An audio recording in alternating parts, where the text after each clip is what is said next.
आप हजरात बहुत सारे उलमा किराम से आप अभी सुन रहे हैं। हमारे पीर मुर्शिद हजरत मौलाना मोहम्मद इरफान साहब दामत बरकातुहू से जो हमने देखा बहुत सारी करामतें, उनमें सबसे बड़ी ये है, आपने ये हदीस सुनी, हजरत अनस रज़ियल्लाहु तआला अन्हु फरमाते कि मैं हुजूर सल्लल्लाहु अलैहि वसल्लम की खिदमत में 10 साल था। उन्होंने हुजूर सल्लल्लाहु अलैहि वसल्लम की खिदमत की 10 साल, तो कभी भी हुजूर सल्लल्लाहु अलैहि वसल्लम ने उनको ना डांटा, ना धमकाया, ना बुरा भला कहा। 10 साल की खिदमत। हम हजरत की खिदमत में 16 साल रहे।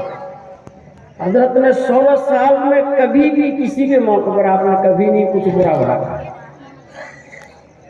चेहरे पर शिकन तक नहीं आया।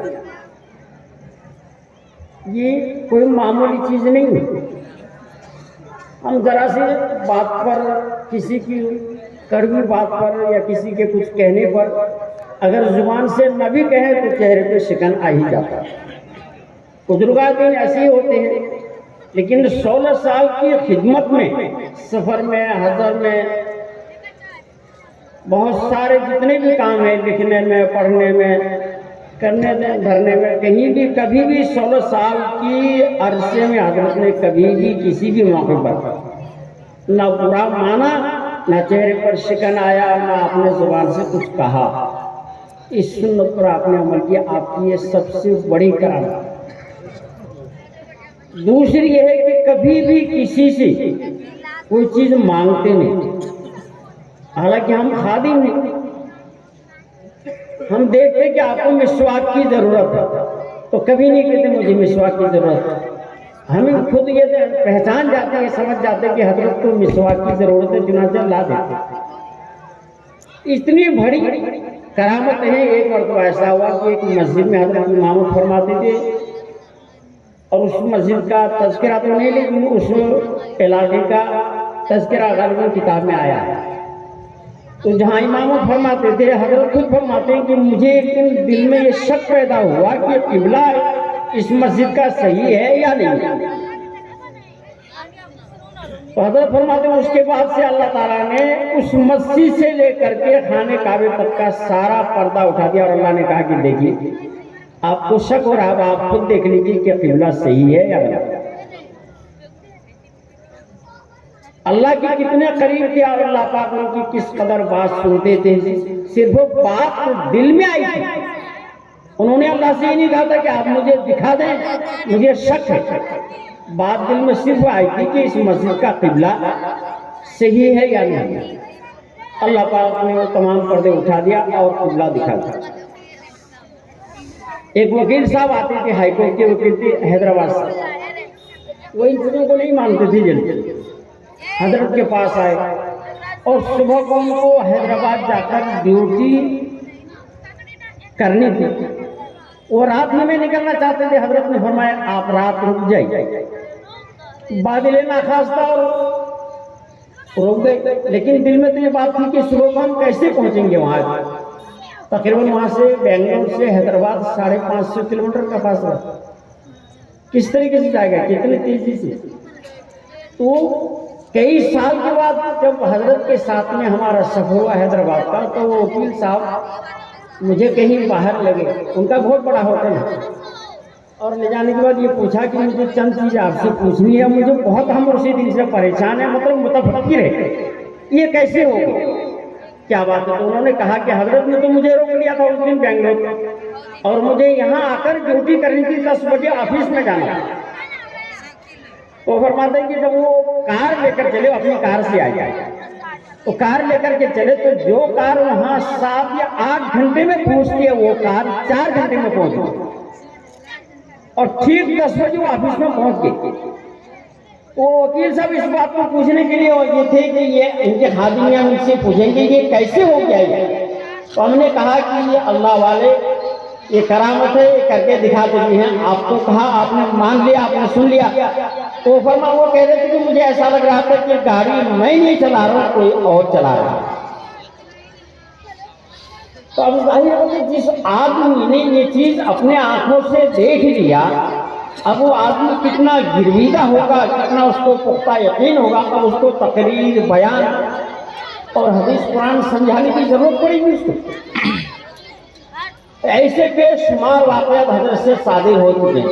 मैं एक बार तो हजरत के साथ में नेपाल गया, जाने के वक्त में चले गए, वहां से फारिग हो गए, सब कुछ काम हो गया, वापस आया। रक्सौल स्टेशन पर हम टिकट लेने के लिए गए, हमारे पास रेलवे का पास था तो टिकट नहीं ली। हजरत ने फरमाया कोई बात नहीं, आ जाइए। आधे घंटे के बाद फिर हजरत ने फरमाया कि अच्छा आप जाइए टिकट लेने के लिए। जब दोबारा टिकट लेने के लिए गया तो उसने टिकट दे दिया। एक बार तो हम अपने गांव से कटिहार से हम जा रहे थे बेंगलोर, और हम अहलो अयाल के साथ में थे, चालू टिकट था, और ट्रेन आती है गुवाहाटी से और जाती है बेंगलोर, और गाड़ी वहीं गुवाहाटी में भर जाती है। तो हम मुतफक्किर थे, तो हमने हजरत से कहा फोन करके कि हजरत हम फैमिली के साथ में आ रहे हैं बेंगलोर और हमारे पास रिजर्वेशन टिकट नहीं है, चालू टिकट है, हम 5 आदमी। तो हजरत ने फरमाया कोई बात नहीं। तो हम बारसोई रेलवे स्टेशन पर जब वो ट्रेन आई और वो डब्बा देखा तो डब्बे का दरवाजा खुला हुआ था और डब्बे के अंदर कोई नहीं था। और फिर उसके बाद 1200 से बेंगलोर तक तकरीबन 2500 किलोमीटर है, उस हमारे डब्बे में कोई नहीं आया। मैं कौन सी चीज पढ़ के इस चीज को बता सकता? एक चीज है, हम रात में निकल जाता हजरत के पास, जहाँ मैं रहता वहां से हजरत जिस मस्जिद में शुरू में पहले इमामत की तकरीबन 8 किलोमीटर का फासला, सुबह को जाते और रात में 12 बजे हजरत छोड़ते, और उसके बाद फरमाती कि मुझे अब भी तुमको छोड़ने का दिल नहीं करता। तो 12 बजे वहां से जब निकल के आते, पैदल आते, तो आने के टाइम कुछ भी महसूस नहीं होता, क्योंकि रात का 12 बजे का वक्त होता है, सन्नाटे का होता है, बहुत कुछ का चीजों का खौफ होता है। तो सबसे पहले तो हजरत दिल का खौफ दूर फरमा देते, और जाहिरी एतबार से जितनी मखलूक सता सकती थी, परेशान कर सकती थी, उसमें से कोई चीज ने कभी भी परेशान नहीं किया 16 साल के अरसे। तो मेरे दोस्तों को इस तरह है, और तवज्जो भी डालते, हर लाइन से बड़ी बड़ी करामतें साधित हुए। लोग ऐसे हमनवा और गिरविदा नहीं हुए, ऐसे गिरविदा नहीं।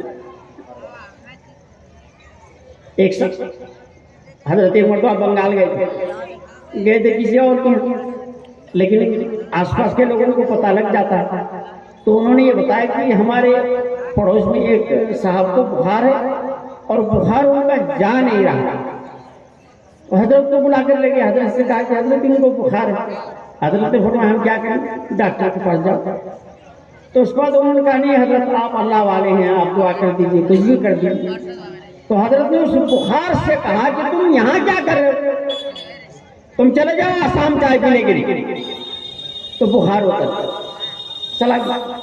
अब वो आदमी परेशान है, मतलब ये कि हजरत ने सिर्फ इतना कहा कि तुम यहाँ क्या कर रहे हो, तुम आसाम चले जाओ चाय पीने के लिए, तो बुखार उतर गया।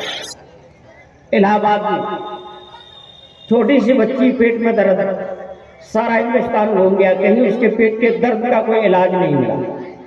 हजरत तशरीफ ले गई, लोगों ने बताया कि एक बच्ची है वो हमेशा रोती है और उसका रोना देखा नहीं जाता, और किसी डॉक्टर या किसी भी अस्पताल के मतलब डॉक्टरों को, हकीमों को, किसी को समझ में नहीं आया कि आखिर बच्ची रोती क्यों है।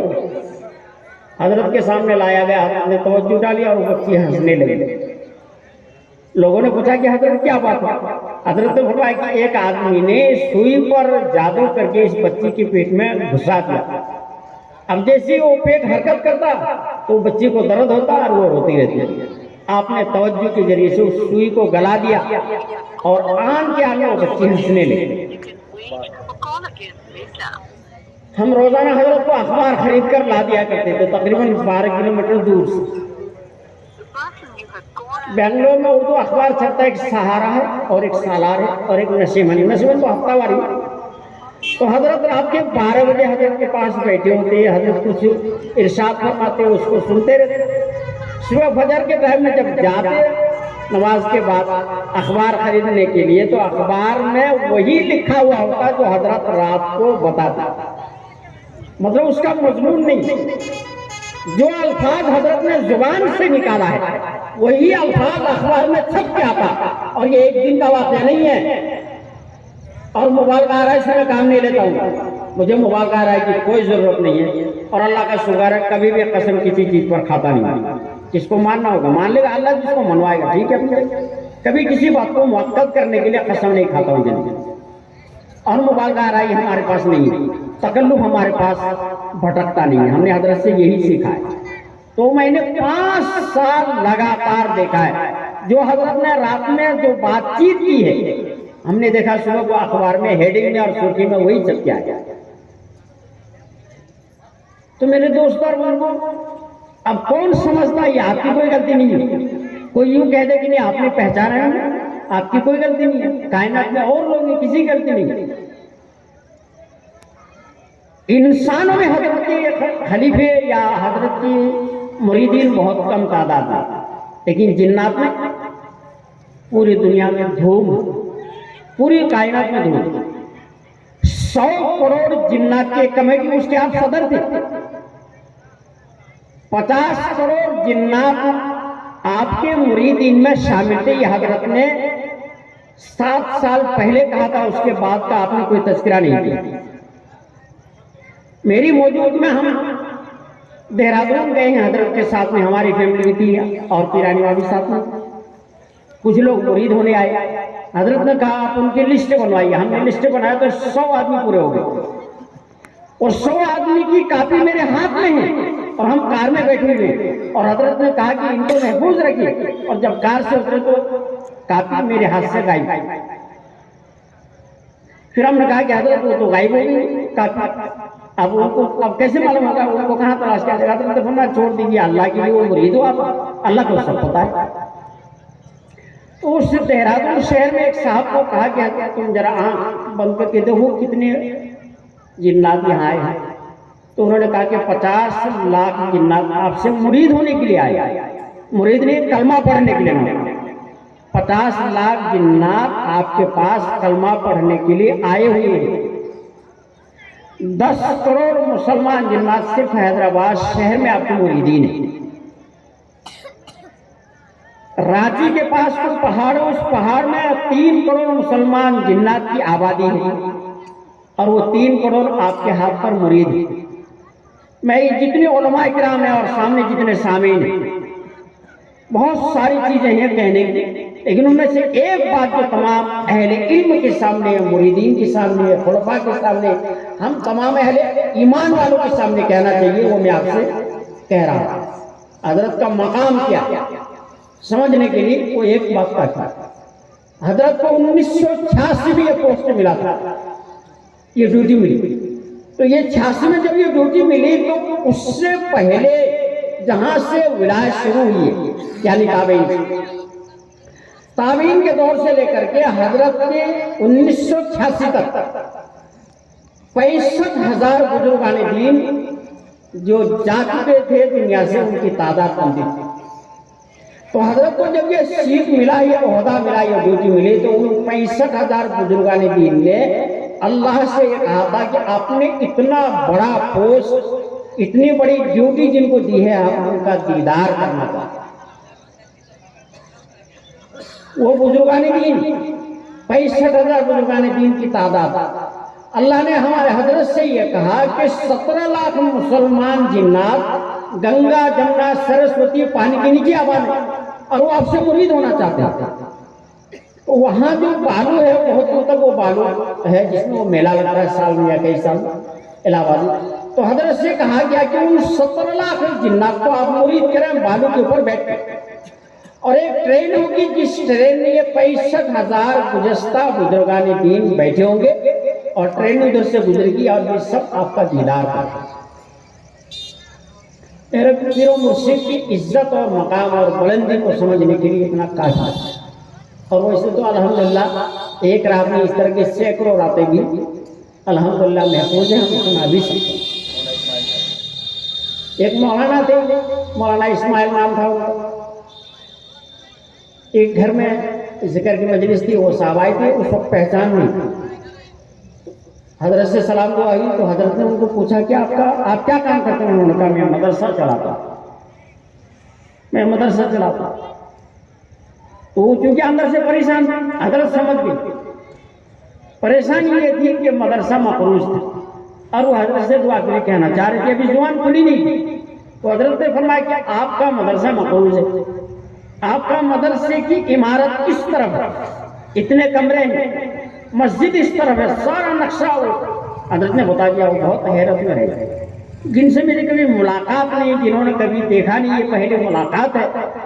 और वो मेरे दिल की बात भी बता दिया, मदरसे की बात बता दी, मदरसे का सारा नक्शा खींच दिया।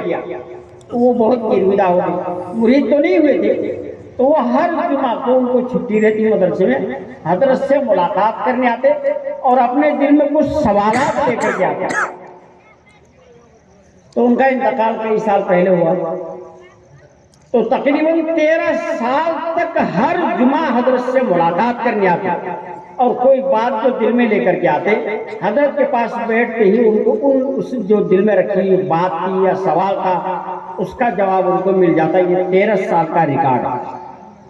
और वो कोई छोटे मोटे मामूली आलिम नहीं, तो बहुत बड़ा मदरसा जो सबीलुर रशाद है बेंगलुरु, उस मदरसे के वो उस्ताद थे। तो मेरे दोस्तों और बुजुर्गों, इस तरह के बहुत सारे वाकयात हम अल्लाह वाले समझे नहीं, उनको पहचानना मुश्किल इसलिए था। वो जो हजरत बताते हैं कि एक जमाना था जब पाँव में चप्पल नहीं होती और कुर्ते का बटन खुला हुआ था, सर पे टोपी नहीं होती थी और आप मुराकबे के अशआर पढ़ते थे और एक ही अशआर सालों भर पढ़ते थे। तो अगर कोई समझना चाहता है तो उनको ये समझ में नहीं आता कि पागल भी कभी अशआर पढ़ता है, मुराकबे का अशआर, नाउज़ुबिल्लाहि मिन ज़ालिक। तो मेरे दोस्तों और बुजुर्गों, जिस मदरसे में हजरत पढ़ाते थे और इमामत फरमाते थे, उस मदरसे का एक उस्ताद हज को गया था। हज में उन्होंने हमारे हजरत को देखा कि आगे आगे जा रहे हैं। उन्होंने बहुत कोशिश की कि हजरत से मुलाकात करूं, हजरत को आवाज देना, और हजरत सुन नहीं रहे। तो जब हज से वापस आए तो आने के बाद पहले हजरत से मुलाकात की और कहा कि हजरत आप भी हज में गए थे, मैं भी गया था, मैंने आपको देखा और मैं आपको आवाज देता रहा, आपने कभी पलट के नहीं देखा, क्या बात है, क्या नाराज है? हजरत ने फरमाया मैं तो इतना गरीब हूँ कि मेरे पास बेंगलोर से घर जाने तक का भी पैसा बहुत मुश्किल से मुझे जुटाना पड़ता, और आप हज की बात करते हैं। तो मेरे दोस्तों और बुजुर्गों, वो उस्ताद हैरत में पड़ गया कि हजरत को फिर मैंने वहां कैसे देखा। ये मेरे पीर मुर्शिद का कहना, मुझसे कहा और मेरा पूरा यकीन, अब मेरा यकीन इस वजह से होता है कि मैं सिर्फ सुना हुआ नहीं, जिस बात को पहली बात तो जिस दिन से मुलाकात हुई उस दिन से लेकर के आपके रहलत फरमाने तक हजरत की किसी बात पर मुझे कभी शक नहीं होता, कभी भी शक नहीं होता। इसका मतलब ये मिंजानी मिला होता। अगर खुदा ना खास्ता होता ही नहीं था तो मैं अगर कैसे बोलूं, वरना मैं आपको बता देता कि फिर अल्लाह पाक वो बात मेरे दिल में शरह सद्र कर देता खालिक के कायनात, कभी किसी बात पर मुझे शक नहीं होता। तो इस तरह के बेशुमार वाक़यात हुई, जब से देखा, जहां देखा, जिस हाल में देखा, खाने में देखने के लिए ये गरीब आदमी था, हम जहाँ रहते हैं वहाँ, और उनकी बच्ची की शादी, तो उन्होंने कहा, हजरत के पास आया और हजरत से कहा कि हजरत दुआ फरमा दीजिए, हम तो गरीब आदमी, 100 आदमी की हमने दावत करी, खुदा ना खास्ता ज्यादा आदमी आ जाएगा तो फिर इज्जत का सवाल, हम कहाँ से लाएंगे, उनको खिलाएंगे। हजरत को भी दावत दी और हम भी खुद मौजूद थे। तो उस दावत में 100 आदमियों को दावत दी गई, 400 आदमी आ गए। वो घबरा कर हजरत से जाके फिर दोबारा कहा कि हजरत आदमी बहुत आ गए। हजरत ने फरमाया कि ढक्कन नहीं उठाना, बस जहां से जिस बर्तन में खाना बना हुआ, खाना निकाल के तकसीम करो, खिलाओ, उसका ढक्कन उठा के नहीं देखना। 400 आदमी खा लिया और तकरीबन 100 आदमी का खाना वापस दोबारा घर लौट गया। तो हजरत फरमाते हैं कि इस्लाम मजहब में कोई थ्योरी और अफसाना और कहानी नहीं है, ये हकीकत। इसलिए मेरे दोस्तों और बुजुर्गों, मैं उनके ऊपर कुर्बान क्यों न जाऊं जिसने यहाँ बैठने के लायक और काबिल और बोलने के लायक और काबिल बनाया हो। ठीक है, हम मदरसे में पढ़ते थे, मदारिस में अल्लाह वाले बहुत आते हैं, हमारे असातिजा होते हैं, उनकी सोबत मिलती है। 20 साल तो मदरसे में पढ़ा, और 10 साल देवबंद में रहा, क्या बुजुर्गों से मुलाकात नहीं हुई मेरी? दारुल देवबंद में पूरे कायनात के बुजुर्गान दीन आते थे। और उस वक्त मुफ्ती महमूद हसन साहब गंगोई रहमतुल्लाह अलैह वो मौजूद थे। तो बुजुर्गान दीन से मुलाकात भी थी, उनके सामने उठना बैठना भी था, सब कुछ था, लेकिन वो चीज़ नहीं खुली। इसलिए मेरे दोस्तों और बुजुर्गों, ये जो हजरत मौलाना मोहम्मद इरफान साहब नव्वरअल्लाह मरकज़हू को लोगों ने नहीं पहचाना, ये किसी इंसान की अपनी खता और गलती नहीं है। वो खुद भी अपने आप को छुपाना चाहते थे, और वो जिस लाइन में थे उस लाइन को समझना इतना आसान नहीं है जब तक अल्लाह न समझा दे। तकवीनी लाइन की यही भागलपुर का वाक़या है। एक नौजवान स्टूडेंट, कॉलेज का पढ़ने वाला नौजवान 3 दिन की जमात में गया, और जमात से जब 3 दिन पूरा करके वापस लौट रहा था, रास्ते से गायब हो गया। तो चूंकि जमात की लाइन की बात थी, तो ये बात दिल्ली मरकज तक पहुंच गई।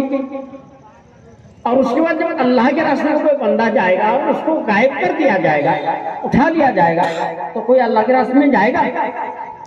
नहीं जाएगा। ये बहुत बड़ी उसने गलती की। तो दिल्ली मरकज वालों ने उस नौजवान की तलाश शुरू की, और ये बात पूरे कायनात में पहुंच गई, दावत तबलीग की लाइन से, मरकजी लाइन से, और पूरी दुनिया में उसकी तलाशी शुरू हो गई। 6 महीने लग गए उसको, वो नौजवान का पता नहीं लगा। दिल्ली मरकज वालों ने हजरत से ये कहा, हमारे पीर और मुर्शिद हजरत मौलाना मोहम्मद इरफान साहब से कहा कि आपको तलाश करनी है, और आप ही तलाश कर सकेंगे, इसके अलावा कोई नहीं। इसका मतलब मरकज वालों को मालूम नहीं था, उनको मालूम था। हजरत से कहा कि आप इनको तलाश करें। चुनांचे हजरत के जितने खुलाफा हैं, जितने मुरीदीन हैं, या जितने भी ड्यूटी में रहने वाले, ये तेज तर्रार मखलूक जो मिनटों में, सेकंडों में बिल्किस बानो का तख्त उठाकर सुलेमान अलैहिस्सलाम के दरबार में लाए।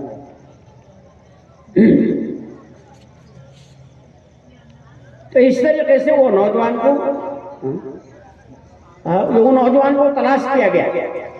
तो जब वो नौजवान को तलाश किया गया, तलाश करने के बावजूद नहीं मिला, तो आसिफ बिन बरकिया इन्होंने हजरत से कहा कि आपको हम एक मशवरा देते हैं, और मशवरा यह है कि आप खिजर अलैहिस्सलाम से मुलाकात करें, वो आपको बताएंगे और वो नौजवान आ सकता है।